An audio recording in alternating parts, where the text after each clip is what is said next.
another edition of On the Town. On the Town is a series of interviews with leaders who are helping to make Southbury a great place to live, raise a family, own a business, and retire. My name is Ed Edelson, and I'll be your host. Today we have two guests who have been working hard to make sure our community has affordable housing for seniors who want to remain in our community. Many know of Grace Meadows at the intersection of Roxbury Road and Poverty Road. Although Grace Meadow is an excellent facility, for many years there's been a growing concern about the waiting list, which has been steadily increasing. As a result, work began earlier in this decade to address the waiting list by proposing a new facility at another location in Southbury. So I'm pleased to have Lainie Jedlinsky and Bill Fairbairn here to talk to us about senior affordable housing in Southbury, the past, the present, and the future. Bill, Lainie, thank you very much for stopping by. Good to be here, Ed. Update So good to be here. about this important project, but I think it'd be a good idea to talk first a little bit about you and your backgrounds and what you've been doing with regard to affordable senior housing for some time. So I'll turn first to Lainie because I know Lainie longer and know of her commitment. But how long have you been involved with this affordable senior housing here in Southbury? Well, June Bennett asked me to join the board of Grace Meadows, which is the affordable senior housing, back in 2005, the month after I retired. Okay. I came on the board. She didn't wait for No. any grass to grow under your feet. It was an excellent fit, and I really appreciate the fact that she asked me to be on the board and that I'm there. And was it just June was a good recruiter, or was this something you had some interest in already? This is something that I had been working with on a different direction. I was CEO of the Ridgefield Visiting Nurse Association for 20 years, and we worked a lot with individuals living in affordable housing and those who needed it and could get in, and it became a natural fit for me. Okay. Although at the time I retired, I hadn't thought about it. And at that time, it was just the board of Grace Meadows that was the only board as an organization, if you will. Right. There are two boards in Grace Meadows because of different funding sources, but both corporations have the same board of directors. Okay. Very committed. And we'll talk a little bit more about history of Grace Meadow in a minute. But Bill, I understand you are the CEO of, let me get it right, Elderly Housing Management Corporation, and of the New Samaritan Corporation. Yes. Did I get that right? So explain a little bit about I'll give you a quick brief bio. I grew up in the area. My family lived in Washington. I went off to college and law school, came back and practiced law there for 30 years. Was very involved in setting up some of the affordable housing corporations in Litchfield County, working, with the residents.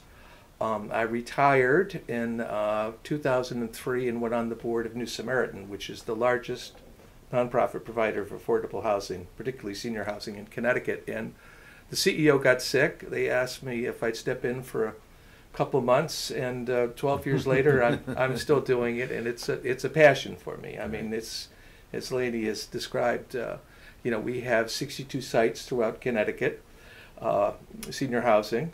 We have congregate housing, and we have a 98-bed skilled nursing facility up in Mansfield. So my real focus is, on the development of the senior housing. We have about 2,500 units of elderly housing. We have around 3,000 residents, and the sad thing is that we have about 3,400 people on our waiting list. And the waiting list is, we've discussed, is anywhere from 2 to 8 years.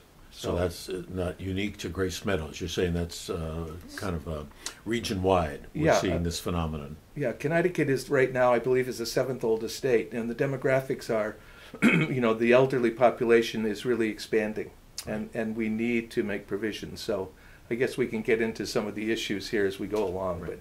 Well, maybe a little background on New Samaritan. When did that begin as an organization with this focus? Yeah, well, New Samaritan came out of the Connecticut Conference of the United Church of Christ, which are the congregational churches in Connecticut. It'll be 50 years in next year.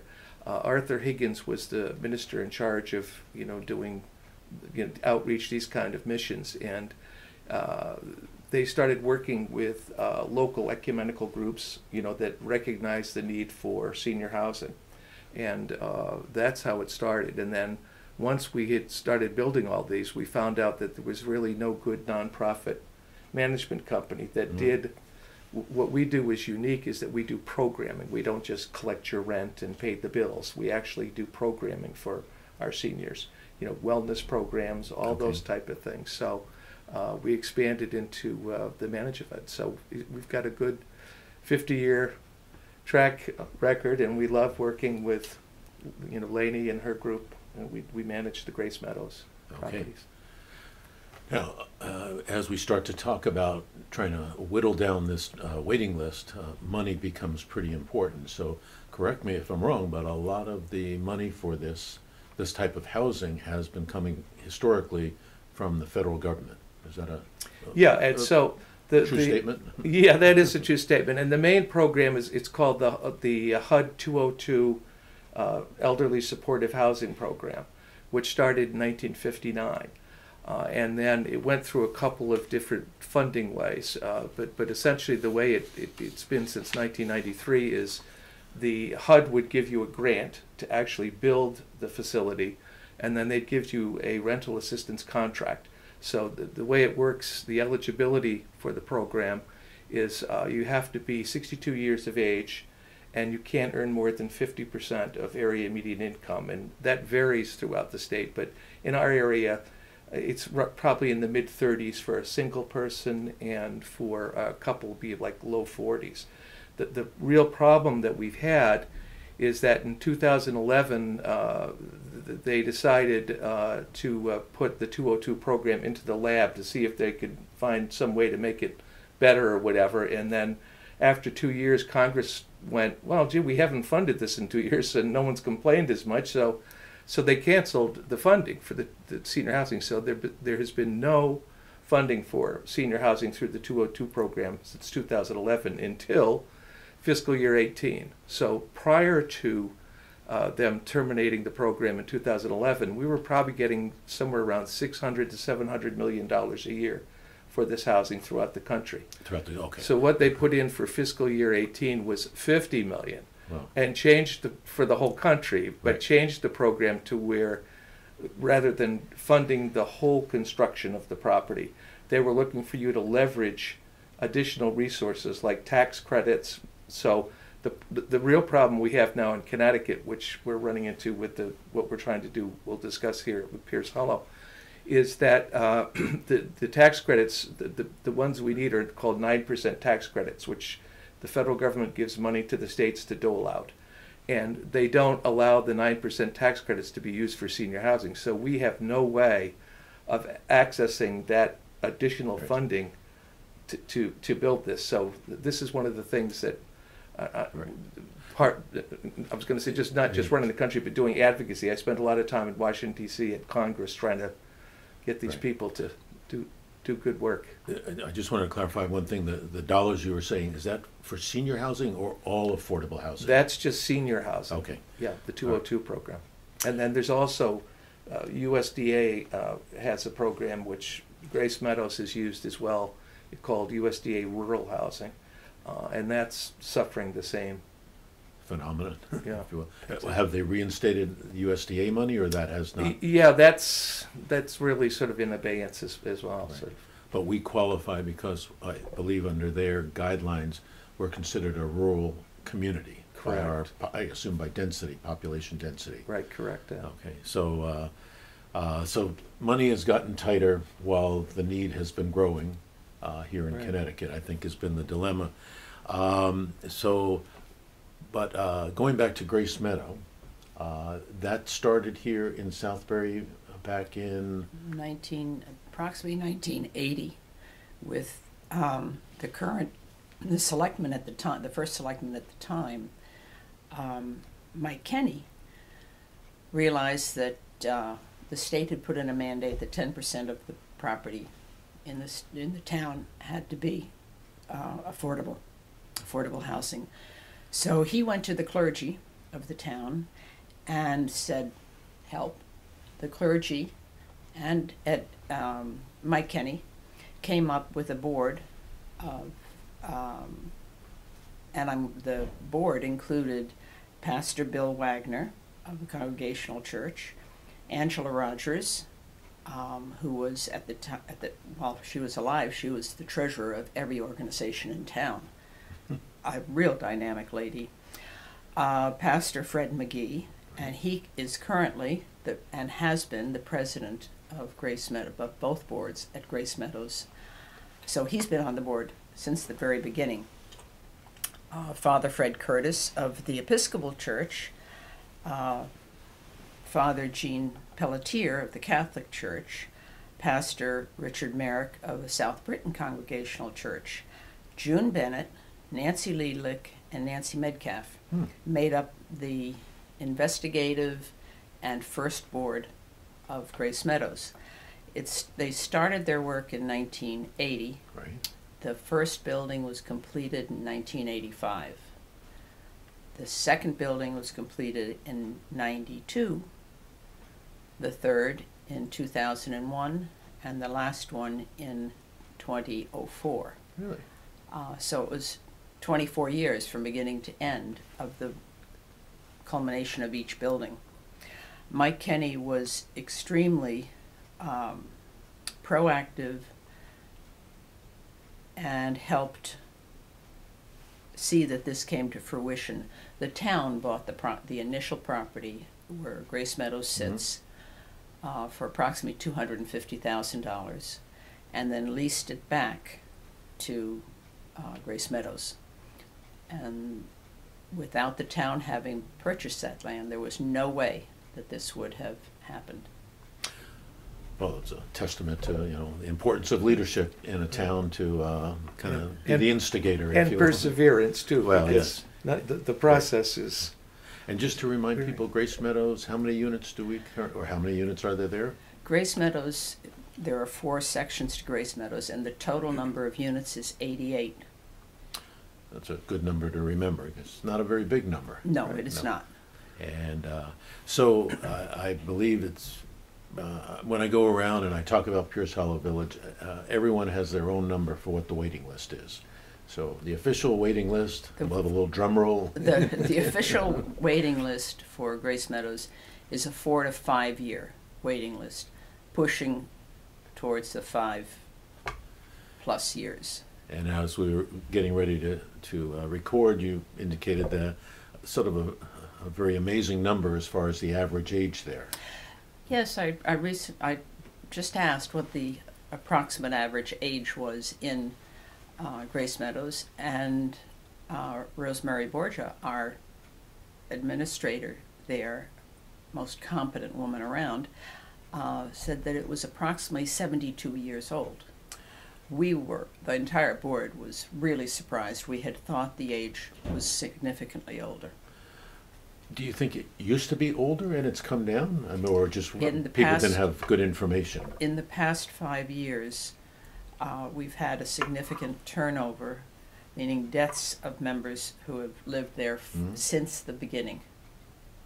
Oh. So people who moved in back in 85 or 92 have lived out their life there. Right. And so there were a significant turnover in the past 5 years. So younger people are coming in.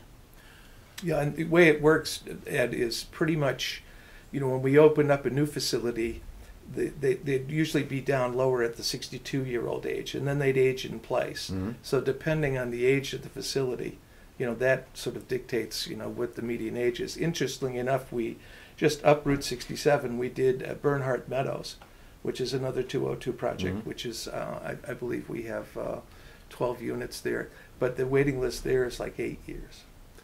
And right. So I guess the question in my mind is it that as you're doing this turnover and end up with younger people, then when you try to project, and it's obviously the waiting list is to some degree, when you put the years on it, somebody's doing some actuarial analysis based on who's living there today. So I'm thinking the waiting list is growing because the population has gotten younger, as opposed to, I think before you told me that number, I just assumed more people are just finding themselves in a position where they need the affordable housing. More people are certainly finding themselves in that position. Okay. And there are, I don't have a number, but there are so many more inquiries from people in Southbury primarily about Grace Meadows, and then they find out about the waiting list and they disappear. So the waiting list has remained at approximately 300 to 400 people cumulative, among the two sections. And so the waiting list remains the same, but the years expand, as you said, because of age. Yeah, an interesting statistic too, Ed, is that 10,000 baby boomers turn 65 every day and will until 2030. Right. And if you read the data, particularly Boston College has a study for retirement, they're centered there, and the number of these people that have very little in the way of resources and income, so that the need for what you're doing here and what we're doing is tremendous, and is going to become a more severe problem. Okay. Well, regardless of whether it's 4 years, 5 years, 6 years, back, as far as I know, around 2010 or so, people at Grace Meadows said, we've got to do something about this. And that, I believe, was the genesis for what we're going to talk about now, which is Pierce Hollow Village. But Lainie and Bill, maybe talk a little bit about how that idea, what was the impetus back then to say, okay, we need a new project? Well, we had plenty to do at Grace Meadows because it's constantly being refurbished and kept up to date. However, we realized as the aging and the wait list at that time grew significantly that we couldn't just sit there with 88 units, that Southbury needed more. So we started looking at various properties in town. We looked at 4. And again, this was around 2009, 2013. Well, actually, it was 2012 that you started. That we started search. Thinking about it and doing a search. Our first choice, and the one we ended up with, was a property that's part of a Southbury Training School. So June Bennett and I went over and talked to Mr. Gene Harvey, who's the administrator there, and we explained what we wanted to do, and he was so in favor of it and said perfect use of the property. He's aware of the need in town, and since that date he has been accessible to us whenever we needed him, allowed access to the property for different things we had to do, and a real advocate for this. So we realized we needed it. We came to the first selectman at the time, who happened to be you, Ed. I think I remember that. Yeah. And explained what we wanted to do. We had not incorporated at the time. This was just a kernel that we wanted to see come to fruition. We presented it to you. You thought it was a great idea. Then we went to Representative Arthur O'Neill, presented it to him, and asked if he would sponsor a bill to give us the land. I have to back up a minute. Before we did that, the town of Southbury did an environmental impact evaluation to sort out that this was, in fact, of the 4 properties we had looked at, that this was, in fact, the best piece of property and that there were no major problems with it. And then we went to Arthur O'Neill. We asked for his support. He asked a lot of questions. He was most supportive and interested, and he ended up telling us, this is a great idea. I have no problem putting in the proposal.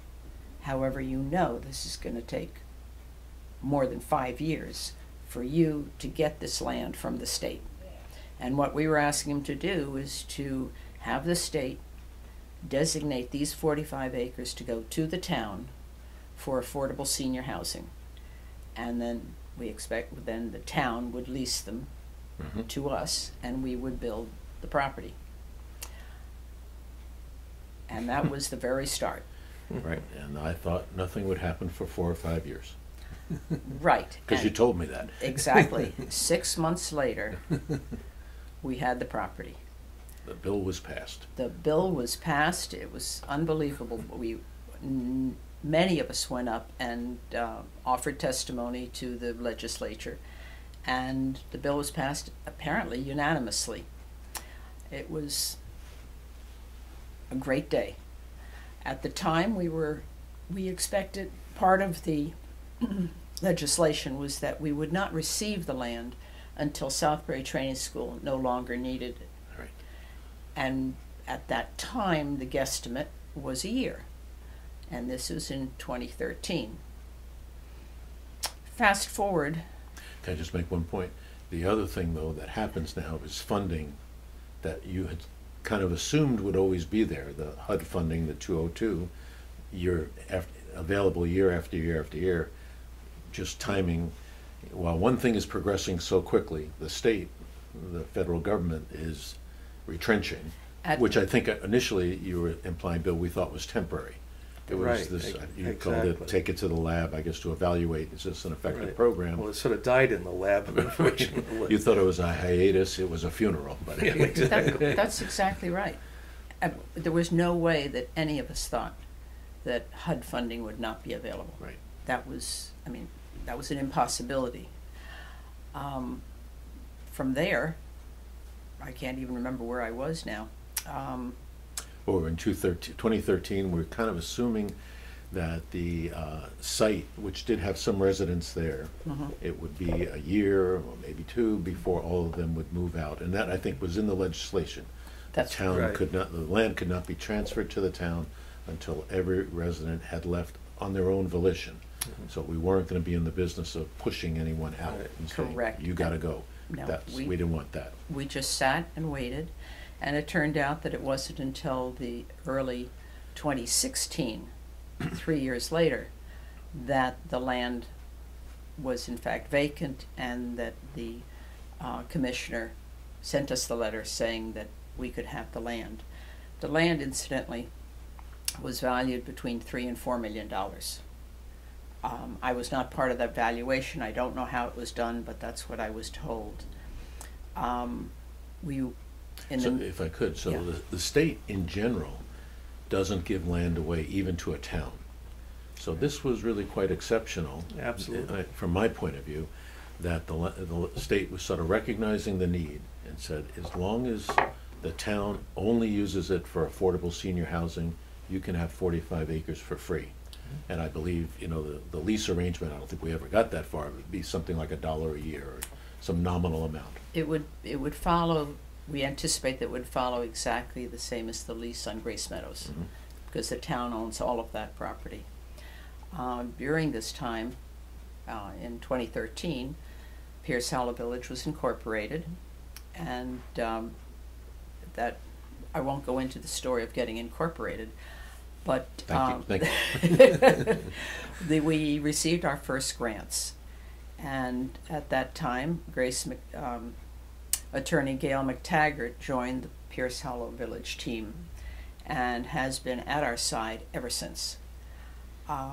We had a traffic study in preparation for putting in our first application to the Department of Housing of the state. The Department of Housing oversees all distributions of money, even though they come from different sources and have different names.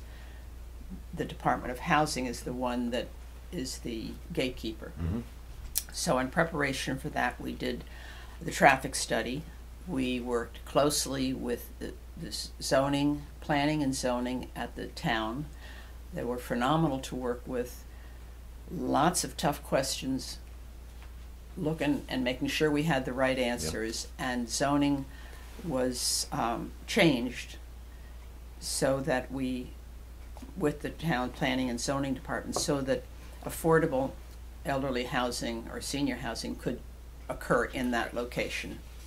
The from there, we went on to Traditions, which would be our neighbors, right on Route 172. We presented to their board of directors, and they endorsed the Pierce Hollow Village Plan, and that was very important. We don't want neighbors who aren't happy to have us there. Ed, you and I and Arthur O'Neill and several other members of the board, Joel Abramson, a key person in this whole endeavor, went up and spoke with the department heads, the commissioners of Department of Housing, the deputy commissioner, and numerous other people about the project, about the funding, and about the requirements. All of the other departments, other than Department of Housing, were extremely interested in this, felt it was a great project, but said that until it gets to on their desk, they make no decisions or no commitments. During this process, part of the process of getting the land cleared to come to us was an archaeological survey. Well, at some point we realized we can't do any more without money, so we went for grants. Our first grant came from Pathways, a portion of the Connecticut Community Foundation, and that money and the investment they made in Pierce Hollow Village and the commitment to us was validating and helped us to move forward, obviously. From there, we hired Historic Perspectives to come in, and they were the state recommended group to come in and look at the property. They looked at the property and they cleared 90% of the property.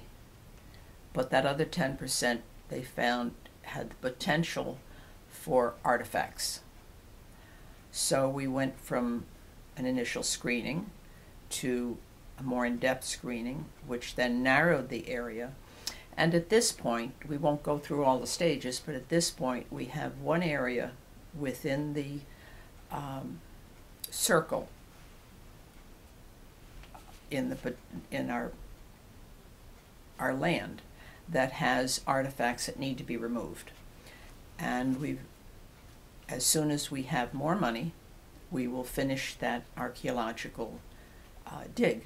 However, the location of these artifacts will not impede us moving forward with the project. Okay. The State Department that oversees this has written a letter saying that as long as we guard that piece of property with no construction going on in it, we can move forward with the project. So that's good, but we still need to finish it. Can I maybe, because we all know the project. That's true. Maybe we should just give people a little orientation to exactly what we're talking about. Because you do have some diagrams and we'll put them up on the screen. But first, why don't you make sure everybody knows where this is, maybe even relative to some of the landmarks in Southbury, like Heritage Village. Okay, when in looking at the first map that will be put up, Route 84 runs at the bottom of that map, and then Route 172 comes off of that at exit 14. If you follow Route 172 directly up for approximately 3 miles, you will come to a small road on the right, which is Personnel Road, the village road. That feeds into our property. That leads into our property. The road is right next to what used to be the Southbury Training School thrift shop. A big brick building there. It used to be the home of one of the administrators in Southbury Training School. So, Lainie, real quick, Pierce Hollow, was that a name that you all just came up with, or is there a history to that name at that site? Oh, that's a great question. Janie Pierce lived in that area, and she was a remarkable woman and did a great deal for the town at the time. We're going back numerous years. Originally, Route 172 was called Pierce Hollow Road. Oh, really? And when I moved on to Pierce Hollow Road, it was Pierce Hollow Road, and all of a sudden I turned around and became South Britain Road, much to Okay. my surprise. So that we felt that that was a very Okay. appropriate name. Very good. Thank you. That's, we had a lot of discussions about that on the board. So on the next map, you'll see the road going, Route 172 is going from the top of the map to the bottom, and then a road going off into a large oval.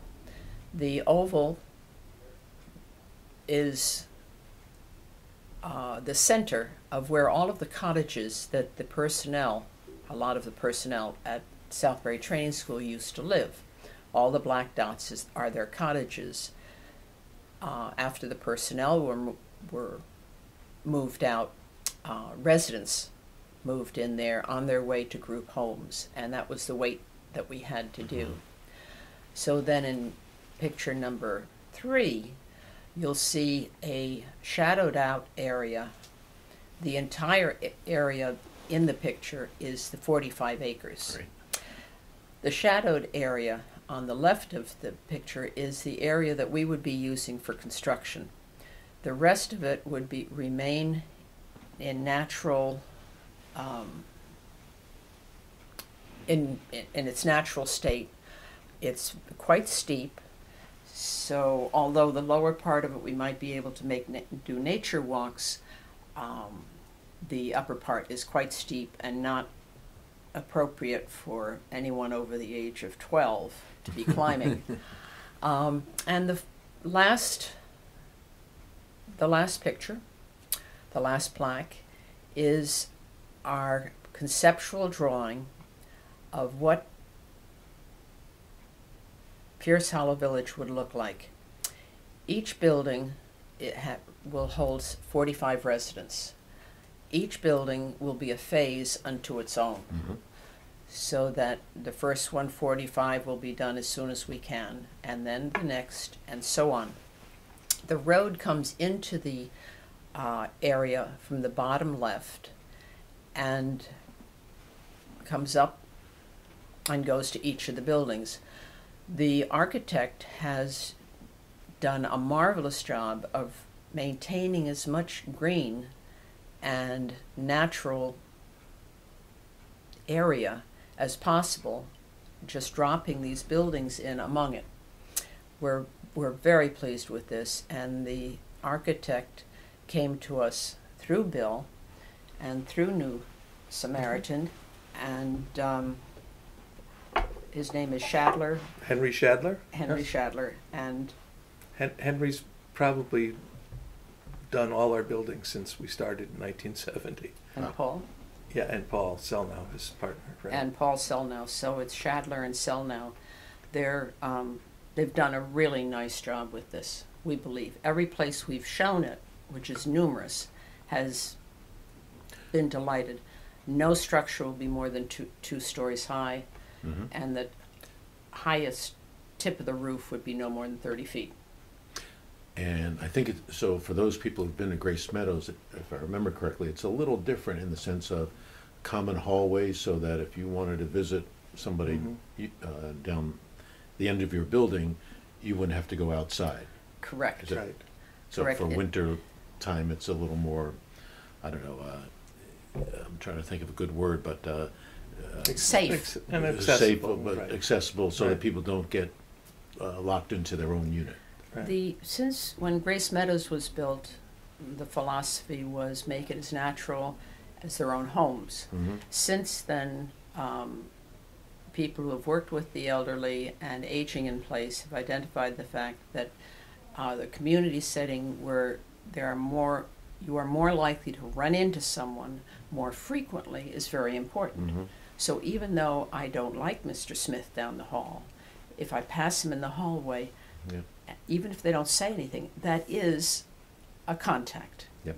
And that helps to stimulate individuals, and that's what we want. So, Grace Meadow, I know there's a community building. Will each one of these units have sort of a community room per se? Yes. Okay. Each will have 45 apartments, plus a community room, a library or media room, a laundry, the office for the administrator, and a mail room or mail area. Did I say laundry? Yep. Laundry. All of which are the same as what Grace Meadows has. Each Okay. section has its own community rooms. So when is it opening? Well, So where do things stand today? Yeah, again, we touched on this briefly. I touched on it briefly in the beginning, Ed, we sort of have a combination of the perfect storm. We have in 2011 essentially Congress cutting off funding for the HUD 202 program, which this would be funded by. The other tranche of money would also come from the Department of Housing, and what the Department of Housing will do. State Department. Yeah, right. They will do. In the past, they would give you a pre-development grant, usually $250,000, which you didn't have to pay back as long as you made an attempt to get financing for your project. Well, what they did was about 4 years ago was they made a determination that the Commissioner of Housing, then Yvonne Klein, and Nick Lundgren, her assistant, decided that they didn't want to fund senior housing anymore, strictly limited to seniors. So they cut off all the pre-development money for that. And I could go into a story about another project I'm trying to do in Ledyard where I had to go to the legislature to get around them. But so right now, the state is not giving any pre-development money. And as Lainie touched on, there are things that need to be done to get a project in a position where you can make an application for funding. So New Samaritan doesn't have tons of money, but we have worked on doing a feasibility study for water supply and the wastewater, which have come out very positively in terms of Heritage Village, or it's Heritage Village water, but it's also, I think, is it Aquarian that it's? I think now it's SJ or something, but SJC. Well, the good news California is company we've bought been it. able to invest some of our money to find Right. out. I mean, because that's really the threshold question: is can you get water and sewage? So that's looking good. So what we're hoping is that we can get this additional funding, for the 202 program. And one of the things I'd ask your viewers, just to let them know, today's September 18th, is it? Yeah. That Congress, as you know, has passed a budget, but they're now in the process, they've just come back this week, of divvying up all these billions of dollars into the different departments. So it's critical. Our trade association is called Leading Age, which is all the nonprofit housing and nursing homes. And we, lobby. I mentioned I spend a lot of time in Washington, D.C. lobbying, but we want to make sure we put in a request for $600 million for the HUD 202 program. So Nationwide. Nationwide. So any letters that folks listening to this can write to our congressional folks, Right. Advocating for this would be great. But the real issue we have in moving this forward is the funding. We've got to be able, as I indicated with the 202 program, prior to, at 2011, they gave you a grant that would have covered the construction of this. The new iteration is they're going to give you some money, but they want you to leverage outside resources. And particularly where this would make it work would be the 9% tax credits. But again, the state's taken the position that they won't allow the 9% tax credits to be used to fund strictly senior housing. So we're lobbying, at the state level to try and get that changed. So, I'm the eternal optimist, and I think if you persevere, Me too. you get to where you have to be. But those are some of the obstacles that we're facing right now in moving this forward. Just to go back to the money, $50 million, to me personally, that would be a great thing. 50 million came to me. But 50 million for the United States, it's $1 million a state if you divided it that way. This project, your best guess of the cost of this project, if somebody wanted to write a check, how much should they write it out for? $13 million would be fine. Yeah. So anyone who has $13 million that they'd like to give to Right, this and project. it's all tax deductible. I would advise you to. We should always try. You never know who's Or watching. We'll take 13 people giving $1 million each. That works But too. I think it shows how $50 million, Well- although it sounds like a big number. Well, what's interesting, and not to get too into the weeds, but of the 50 million, there's 5 HUD hubs in the country. So we're in the Northeast, and of that 50 million, they're giving 10 million to each hub. So really, all that's available to us would be 10 million. Right. And they won't give you more than 5 million for one project, which includes the rental assistance contract for a year. So the maximum you could get out of the 10 million would be 5 million, which, that these units cost probably somewhere, when you factor in all the expenses, they're around 220 to 230,000. Per unit. Yeah, but that includes all the site work. No, I and it's understand, not yeah. just the actual unit itself. So But it's a good kind of rule of thumb. right, that can give you a good idea of what it actually costs to do these. So the two of you remain optimistic, but it does seem like you have some hurdles in front of you, both at the state level, where they've taken this view of affordable housing is great, but we don't want to focus on just affordable senior or affordable elderly housing. Right, they use the term multi-generational or flexible, Right. but that's sort of. Well, and a little bit of a softball question, but why not make this multi-generation? What's the rationale for not adjusting for that? Well, there are several, but the main one is, or there are several main. First of all, the land has been designated to be given to Southbury for senior affordable housing only. Right. So that's one.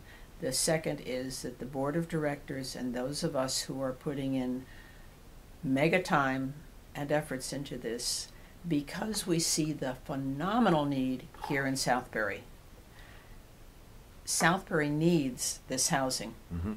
and to change it to multi-generational would not be fair to either to the legislation or to the numerous individuals and groups that have given us funds to move this forward. And I do need to, right now, I will right now tell you who has given us money, and I'm not talking about insignificant money. The Pathways of the Connecticut Community Foundation was our first major donor. Then the Local Initiative Support Group, Harib Foundation, which is a foundation part of the Episcopal Church. Webster Bank has given us multiple gifts. Church Street Epiphany and the Upper Room, their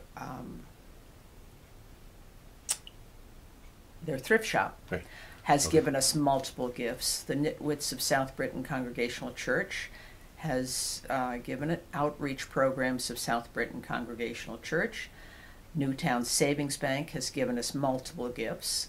The Federal Home Loan Bank of Boston, Episcopal Diocese of Connecticut, St. James Lutheran Church, the Southbury Community Trust Fund, which is also overseen by the Connecticut Community Foundation, has been a major contributor.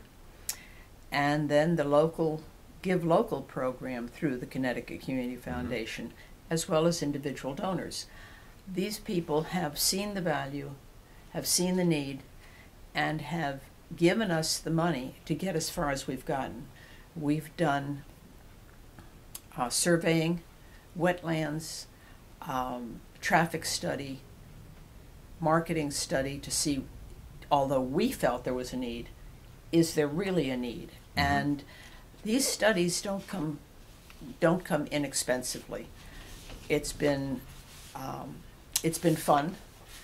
I have to admit, when we first entered our first application to the Department of Housing back in 2016, shortly after the land was freed up for our use, their denial of our application none of us could believe it. It's like, how could you be against motherhood and apple pie? But their denial was based on the fact that the screening form that they have that we would have to complete, we would not get a high enough grade on that form, on that application, because we are not multi-generational. Okay. Therefore, although they would give us the monies to start, they would expect to have that $250,000 to $300,000 paid back to them within the year, because they knew that the application we filled out was the same application that would be filled out for the low-income housing tax credits and all of the other funding sources we would need access to. So our application was rejected. The first application we put in years earlier was rejected because we did not have site control. So this was our second iteration. And the first time we put it in, there was no mention of multi-generational housing. Right. Yeah, and Ed, one of the critical parts of this, it's not just the funding for actually the construction, but what comes with that funding is what's called a project rental assistance contract. And what that does is the person who applies, got to be 62, can't earn more than 50% of fair median income. They subsidize the rent, so you don't pay, the resident would not pay more than 30%, maximum 30% of their income, and then the HUD PRAC subsidizes the rest. And just sort of, one anecdotal thing, this is the one that just always stays with me, but I've had a number of these calls, but a lady calls me up on the phone, Mr. Fairbairn, I'm trying to get into one of your properties, there's a waiting list, I need a place right away. I get $1,100 a month from Social Security. I'm living in an apartment that's $900 a month. So I get some SNAP funds, the food things, but she said, I don't have enough food, I can't get my medicine, I need to live in a place like yours. And that's heartbreaking to tell them, well, if you can hang on for 2, 3, 8 years, this is the reality. The reality of where we are. So that the critical part of the HUD 202 program is, it's not just the funding, but it's that rental assistance contract, so that these people actually have money to live on, and not, you're not living the high life with $1,100, $1,500 a month from Social Security. So, well, so to summarize where we are, you're continuing to make progress, but slowly, as far as the site and doing whatever work you can do with studies to prepare, to do all the prep work, even the architectural drawings. You are, in a sense, lobbying with Congress to see if you can get them to think about funding on a bigger scale. And the Department of Housing in Connecticut, we have a new commissioner who's wonderful, Selah Mascaro, and we've had a couple of meetings with Selah, and we're trying to get that issue about the tax credits reversed. So in terms of what our viewers can do, I'll summarize what I think is, one, if they'd like to make a donation, they can make a donation to Pierce Hollow Village. Right. And maybe we can put the address up on our screen. That would be give wonderful. that. Tax deductible. Okay. Two, they can write that congresswoman or senators to say this kind of funding is critical. If we're, we spend a lot of money through Social Security and Medicare to make sure seniors live well. That's a difference after those programs were put in place. But if they don't have a place to live, it doesn't matter if they have Social Security and Medicare. They still need a good place to live. And third, I think, to lobby our state representative and the governor to say, well, these are my words, so correct me. We've got an inconsistency here. Legislation that says move forward with senior housing, and a housing program that says we're not that interested in senior housing. Exactly. And you are, I don't know, I kind of see you with 1 foot over here and 1 foot over there, and the chasm getting wider.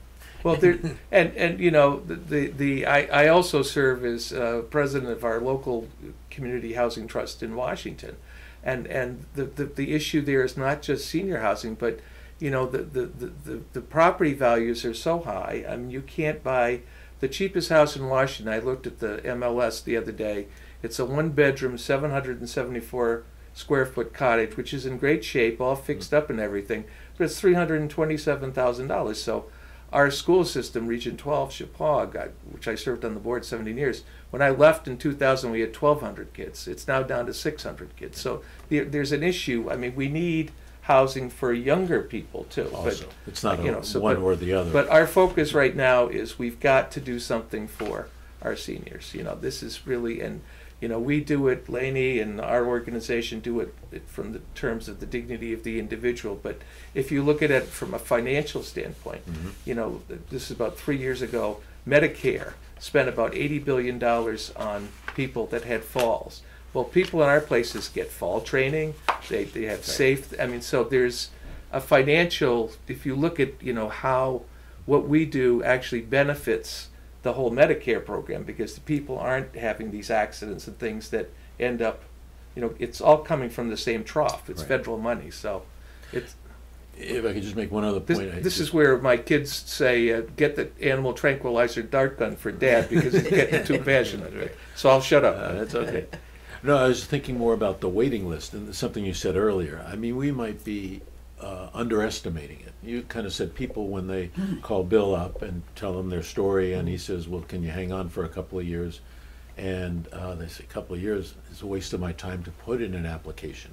So you might not even be seeing the whole demand out there that exists. I believe we're seeing the tip of the iceberg here. Okay. The bulk, right now, the bulk of the applications for Grace Meadows are coming from Heritage Village. That might be worth saying again. The bulk of the applications that are being submitted to Grace Meadows at this time are coming from residents of Heritage Village. And the reason I asked you to say it again, I remember people that did oppose Pierce Hollow Village, and it wasn't many, but some of them saw it as, well, there'll be this influx of people coming from, I guess, throughout the country to live here, to live at Pierce Hollow Village. And the response was, no, the people who want to come to Pierce Hollow Village are the people who are already here, who want to stay in this community, because this is the community where they've either grown up in or they lived the majority of their life in, and they're not interested in going to Florida or Costa Rica or wherever. No, well, I had mentioned earlier that we have Bernhardt Meadow, which is about 3 or 4 miles up Route 67, and we have people from Heritage Village actually living there that have come in, and I know that we have Heritage Village people on the waiting list too, because it's, where can you find a beautiful place to live, with a garage, and you pay 30% of your income. You actually have money to live on, for basic things, not luxuries, but basics. I've prepared a handout that if somebody wanted the information we've just given today summarized into one page with the list of our board of directors and a picture of our complex. I'm out of time, but I really would like to name our board of directors. Our president is Fred McGee. He's been on the board since its very, very first start of Grace Meadows. This is the board of Pierce Hollow Village. Joe Hockheiser is vice president. Mark Burns, CPA, is treasurer. I'm on the board. That's Lainie Jedlinsky, June Bennett, Jerry Klein, Jack Muscolino, Reverend Marston Price, and Rudy Seidler. They're on the board, they're active in town, and if you have questions, they'd be happy to answer them. Our retired vice president, Jola Abramson, who lives at Pomprog Woods, he and I were quite a duo until he retired from it just a few months ago. Thank you, Joel. Well, thank you both to Bill and Lainie for stopping by. Hopefully we've done a fairly good job of describing how we got where we are. And I think what I take away from this is it's sort of up to our viewers to get involved, get engaged, and try and convince both Congress and the state of Connecticut that this is a project that really needs to move forward. So Lainie, thanks so much. Thank you very much, Ed. Bill, thank you. Appreciate it. And to our viewers, please stay tuned to future editions of On the Town. We get to speak to other leaders who are making Southbury a great place to live. All right. Right. Great. Did it.